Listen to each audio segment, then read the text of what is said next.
Dalam masyarakat Melayu khasnya terdapat satu penyakit yang dipanggil sebagai kenan yang terjadi akibat daripada perbuatan menzalimi haiwan atau apa-apa makhluk yang melata di muka bumi ini. Dalam pemahaman umum masyarakat Melayu, kenan ini bererti sesuatu kecelakaan yang berlaku sama ada ianya berbentuk satu penyakit ataupun satu kecacatan kepada bayi yang baru dilahirkan akibat daripada perbuatan zalim ibu bapa bayi tersebut terhadap haiwan atau makhluk ciptaan Allah Subhanahu Wa Taala semasa bayi itu masih lagi berada dalam kandungan ibunya. Seorang lelaki yang memburu haiwan dan menembak haiwan tersebut akan menyebabkan anak yang dilahirkan itu mendapat satu kecacatan kepada tubuh badannya seperti tompokan, kesan terkena peluru. Membunuh ular juga akan menyebabkan anak yang dilahirkan itu tidak mampu untuk berjalan dan akan menyusur seperti ular. Banyak kes-kes yang berlaku akibat daripada perbuatan menzalimi haiwan akan mendapat penyakit kenan dan ianya berlaku secara sengaja atau tidak sengaja. Akibat daripada perbuatan tersebut, mungkin akan berlakulah beberapa kecacatan kepada bahagian anggota tubuh seperti di tangan, kaki, mulut, jantung, paru-paru dan sebagainya.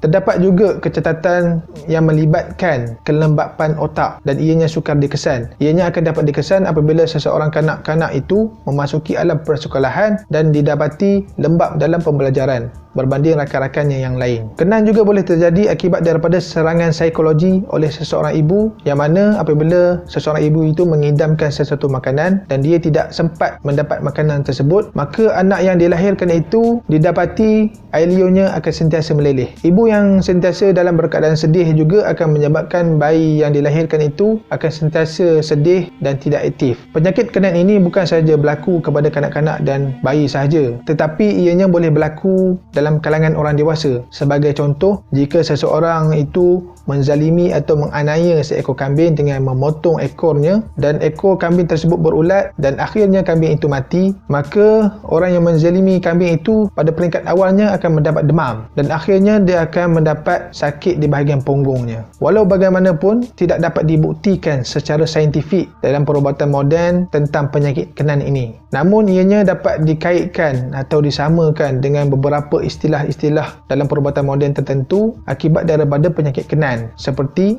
bayi Harlequin sama seperti kenan ular, bayi cleft sama seperti kenan ikan, bayi sindrom Ambras seperti kenan monyet atau serigala, bayi ocular albinism seperti kenan kucing, bayi sindrom prune belly seperti kenan katak dan beberapa lagi. Di dalam Islam pula tidak terdapat istilah penyakit kenan dan ianya adalah isu tempatan dalam masyarakat Melayu yang mana ianya wujud sebagai satu tradisi atau kepercayaan masyarakat Melayu. Para pengkaji berpendapat amalan ini tidak wajar diamalkan kerana ianya boleh disamakan dengan satu istilah tatayur atau sial majal yang mana mengaitkan musibah kepada selain daripada Allah Subhanahu Wa Taala dan meyakini musibah itu berpunca daripada makhluk yang mana tidak sedikit pun mempunyai kekuasaan melainkan Allah Subhanahu Wa Taala. Apa-apa pun penyakit kenan ini sememangnya ada, tetapi ianya bersandarkan kepada sindrom-sindrom ataupun penyakit-penyakit disebabkan oleh penyakit-penyakit tertentu. Apa-apa pun nasihat dan pesanan untuk mengelakkan daripada terkenanya penyakit kenan ini, jika seseorang itu hendak keluar ke rumah untuk pergi memburu, menyembelih binatang ataupun untuk membunuh binatang yang tertentu, bukan saja-saja nak bunuh, tetapi mungkin binatang itu memberi ancaman kepada kita, maka kita perlu amalkan sesuatu ayat seperti yang saya bacakan ini. Bismillahirrahmanirrahim. 'Alallah la haula wala quwwata illa billah. A'udzu bi'izzatillahi wa qudratihi min syarri ma ajidu wa uhazir. La haula wala quwwata illa billahil aliyyil azim.